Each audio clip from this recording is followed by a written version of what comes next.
Hello दोस्तों, share समाचार के एक और नए वीडियो में आपका स्वागत है। तो चलिए शुरू करते हैं। आज हम लोग बात करेंगे एक और नए एसएमई आईपीओ के बारे में, जिसका नाम है EPW India limited.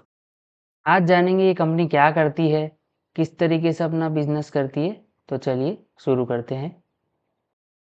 Company mainly refurbish laptop, desktop बनाने का और बेचने का काम करती है। देखें तो company mainly laptop, desktop, tiny products जैसे कि लैपटॉप कंप्यूटर में यूज़ होते हैं, कंप्लीट डेस्कटॉप का सेट और मॉनिटर्स रिपेयर करके और बेचने का काम करती है।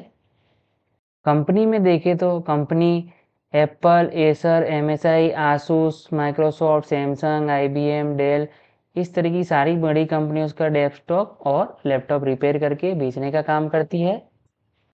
थोड़ी और डिटेल के बारे में बात करें तो कंपनी ने 12,80,000 प्रोडक्ट सेल कर चुके हैं अभी तक। 25,000 प्लस पिन कोड डिलीवरेबल है। कंपनी ने इतना CO2 कम किया है।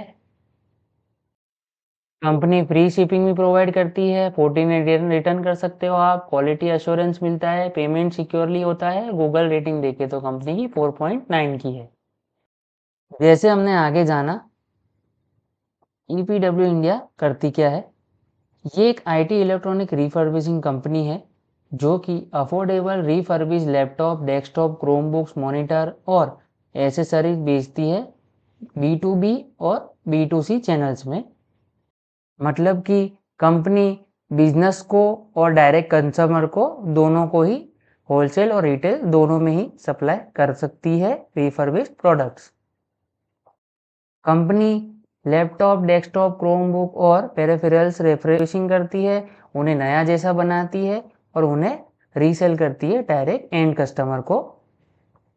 कंपनी के पास 4500 स्क्वायर फीट का इन हाउस रिफर्बिशमेंट फैसिलिटी है। 32 स्किल्ड टेक्नीशियंस है और कंपनी इंश्योर करती है कि 15 से 20 दिन तक प्रोडक्ट उनके पास रहे टेस्टिंग और रिपेयर और क्लीनिंग के लिए और सॉफ्टवेयर इंस्टॉलेशन के लिए। उसके बाद कंपनी कमिट करती है कि जो उसका प्रोडक्ट वो डिलीवर करती है वो रिलायबल हो, सस्टेनेबल हो और कॉस्ट इफेक्टिव आईटी प्रोडक्ट हो। कंपनी की कुछ कॉम्पिटिटिव स्ट्रेंथ देखें तो कंपनी के पास वाइड रेंज ऑफ प्रोडक्ट्स है। कंपनी की एक्सपीरियंस टीम इंडिविजुअल्स की है। वारंटी सर्विसेज है, मल्टीपल सेल्स चैनल्स है और एक्सपीरियंस प्रमोटर और मैनेजमेंट एक्सपर्टीज है कंपनी के पास। ईपीडब्ल्यू इंडिया के कुछ फाइनेंशियल कंसोलिडेटेड देखे तो ये फिगर्स करोड़ में है, तो ध्यान देके चलिए। कंपनी का मार्च 2023 में एसेट्स देखी जाए तो 6.25 सीआर जो कि बढ़कर 8 सीआर हुई, बढ़कर 26 सीआर हुई और करंटली 42.49 सीआर है। टोटल इनकम देखे तो 6.66 से बढ़कर 18.55, 53.34 और 44.04 है करंट ईयर में। कंपनी का पैट देखे तो 0.06, 0.74, 4.33 और करंट ईयर में 4.02 है। इबिटा कंपनी का देखिए तो 0.11, 1.03, 6.21 और 6.33 है करंट ईयर का। कंपनी की नेटवर्क देखिए तो मार्च 23 में 0.28, 0.95, लास्ट ईयर की 5.28 और सितंबर तक 9.23 है। रिजर्व एंड सरप्लस देखिए तो कंपनी के 0.11, 0.85, 5.18 और 5.13 है करंट ईयर में। टोटल बोरोइंग कंपनी की देखें तो कंटिन्यूसली ग्रोइंग फेज में है।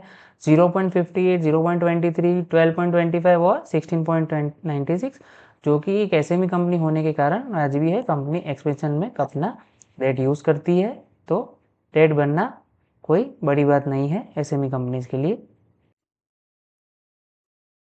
कंपनी का KPI मतलब कि की परफॉर्मेंस इंडिकेटर देखे तो कंपनी का ROE 139 का है जो कि बहुत ही एक्सेप्शनली अच्छा है। ROC देखे तो 35 का है। डेट टू इक्विटी 2.32 है। एसएमई कंपनीज में डेट टू इक्विटी इतना मायने नहीं रखता क्योंकि कंपनी छोटी होती है जिनकी डेट हमेशा ही ज़्यादा होगी।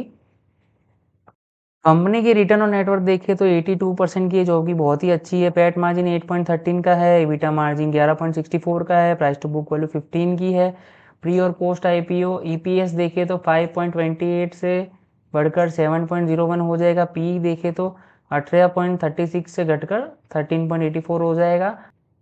प्रमोटर होल्डिंग देखिए तो 100% की है, जो कि घटकर 71.43 हो जाएगी आईपीओ की लिस्टिंग के बाद। कंपनी का आईपीओ ऑब्जेक्टिव देखिए, मतलब कि कंपनी आईपीओ ला क्यों रही है, तो कंपनी वर्किंग कैपिटल के लिए और अपनी बैंकिंग फैसिलिटीज को रीपेमेंट करने के लिए आईपीओ ला रही है।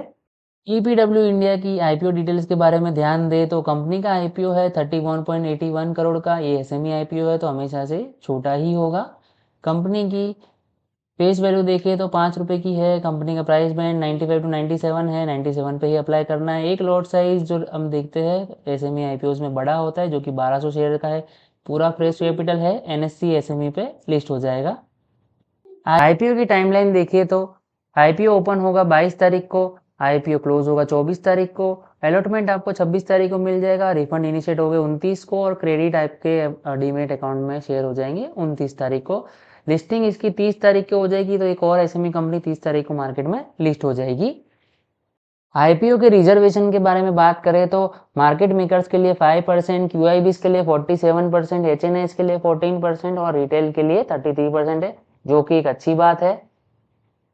आईपीओ के लॉट साइज के बारे में बात करें तो अब नए सेबी रूल के हिसाब से एक रिटेल लॉट में 2 लॉट भरने ज़रूरी है, जिससे कि इसमें 2 लॉट के हिसाब से 2400 शेयर मिलेंगे, जिसका टोटल इन्वेस्टमेंट होगा 2,32,000। मैक्सिमम आप भर सकते हैं वो भी 2,32,000 ही है और 2400 शेयर आपको अलर्ट हो जाएंगे। स्मॉल एचएनआई में देखें तो 3 लॉट 3600 शेयर और 3,49,200 रुपये। स्मॉल एचएनआई में मैक्सिमम आप 9,600 शेयर के लिए अप्लाई कर सकते हैं, जिसका 9,31,200 का लॉट होगा। बिग एचएनआई में आप देखें तो 10,800 शेयर और 10,47,000 से मिनिमम चालू होगा बिग एचएनआई में और मैक्सिमम आप फुल आईपीओ तक बढ़ सकते हैं। कंपनी के बारे में और जानना हो तो आप कंपनी की वेबसाइट पे ऑफिशियल में जाकर कंपनी के अबाउट सेक्शन में कंपनी के बारे में, कंपनी के मिशन, विजन, कंपनी क्या ऑफर करती है, कंपनी की मेजर अचीवमेंट्स, कंपनी की क्वालिटी प्रोडक्ट्स, इनोवेशंस और कम्युनिटी फोकस में जाकर डिटेल्स पढ़ सकते हैं। अब फाइनल वर्डिंग की बात करें तो कंपनी एक छोटी कंपनी है, एसएमई आईपीओ में आईपीओ लाई है, 31 करोड़ का इशू साइज है। तो एसएमई आईपीओ बहुत ही रिस्की हो सकते हैं।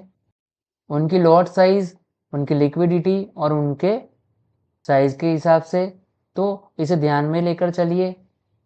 अगर आप आईपीओ में नए हैं और शेयर मार्केट में नए हैं तो इस एसएमई आईपीओ से दूर ही रहे। सेबी भी टाइम टू टाइम इस पे वॉच रखता है। इस पे इतनी कोई एसएमई आईपीओ में इतनी कोई रूल्स एंड रेगुलेशन फॉलो नहीं होती। एनएससी बीएससी के द्वारा ही इन्हें अप्रूव किया जाता है, तो इसे ध्यान में देकर चलिए। कंपनी अच्छी है, कंपनी का रिटर्न ऑन नेटवर्क, कंपनी का आरओसी बहुत अच्छा है।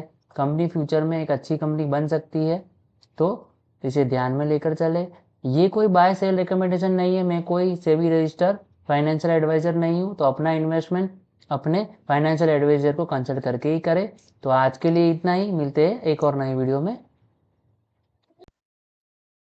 थैंक यू दोस्तों, आज के लिए इतना ही, मिलेंगे एक और नए वीडियो में। लाइक, शेयर और सब्सक्राइब।